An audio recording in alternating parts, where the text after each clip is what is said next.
Halo, perkenalkan nama saya Teresia Laurentina Petsilia dengan NIM 24121013. Di sini saya akan menjelaskan hasil kerja saya, yaitu tentang penyakit hepatitis. Di slide pertama ada pengertian hepatitis. Hepatitis adalah peradangan pada organ hati yang bisa disebabkan oleh infeksi virus, konsumsi alkohol berlebihan, penggunaan obat-obatan tertentu, atau gangguan autoimun. Kondisi ini dapat bersifat akut atau kronis, dan jika tidak ditangani dengan benar dapat merusak hati dan mengganggu fungsinya. Berikutnya jenis-jenis hepatitis. Yang pertama ada hepatitis A, yaitu disebabkan oleh infeksi virus hepatitis A. Biasanya menular melalui makanan atau minuman yang tercemar tinja dari orang yang terinfeksi. Penularan terjadi lewat konsumsi makanan dan minuman yang tidak higienis. Yang kedua, hepatitis B disebabkan virus hepatitis B, menular lewat kontak dengan cairan tubuh seperti darah, air mani, cairan vagina, hubungan seksual tanpa pengaman, transfusi darah, dan dari ibu ke janin saat kehamilan atau persalinan. Yang ketiga, hepatitis C, yaitu ditularkan melalui darah yang terinfeksi, seperti penggunaan jarum suntik, tidak steril, dan hubungan seksual tanpa kondom. Bisa menjadi kronis. Yang keempat, hepatitis D.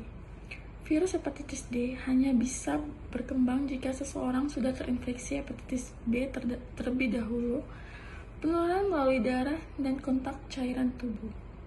Yang terakhir, hepatitis E. Disebabkan infeksi virus hepatitis E umumnya menular lewat air atau makanan yang terkontaminasi, terutama di lingkungan dengan sanitasi buruk. Slide berikutnya penyebab hepatitis.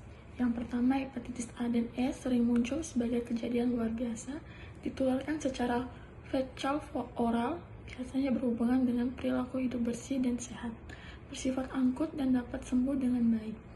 Sedangkan hepatitis B, C, dan D jarang ditularkan secara parenteral, dapat menjadi kronis dan menimbulkan cirrhosis dan kanker hati.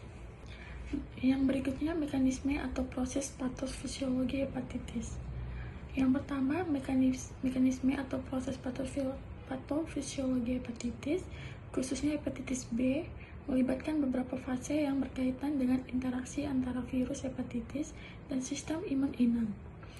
Proses ini diawali dengan infeksi virus hepatitis yang masuk ke hepatosit atau sel hati melalui jalur tertentu.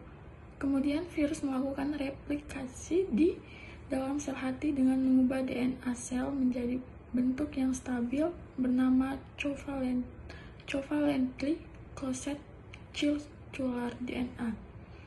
Virus baru yang terbentuk akan dilepas dan menginfeksi sel hati lainnya. Yang kedua, respon imun tubuh terhadap infeksi virus ini yang menyebabkan kerusakan hati, bukan virus itu sendiri secara langsung.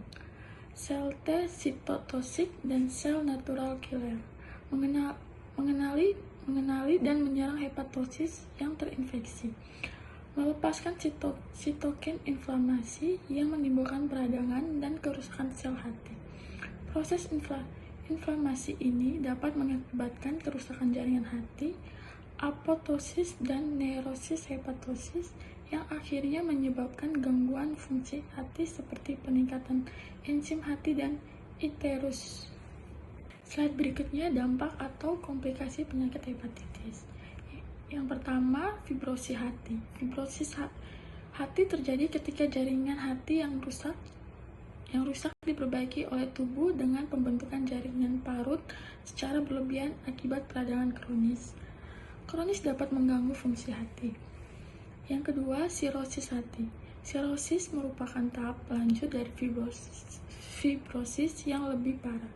Jaringan parut yang banyak menyebabkan hati kehilangan kemampuannya untuk menjalankan fungsi normal termasuk pengolahan nutrisi dan detoksifikasi.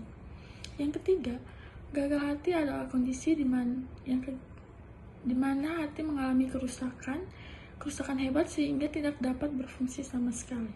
Ini dapat terjadi secara mendadak atau disebut hepatitis fulminant, atau secara bertahap akibat kerusakan kronis dan dapat menyebabkan kematian jika tidak mendapat transplantasi hati. Yang terakhir, kanker hati atau karsinoma hepatoseluler, yaitu hepatitis B dan C kronis meningkatkan risiko terjadinya kanker hati. Ini kanker hati, peradangan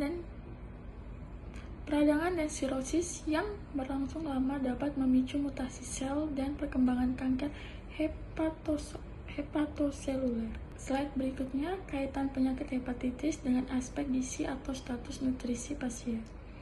Hubungan antara penyakit hepatitis dan status gizi pasien sangat erat, karena hepatitis secara langsung mempengaruhi kemampuan hati untuk memproses nutrisi dan pada saat yang sama status gizi dapat mempengaruhi perkembangan penyakit.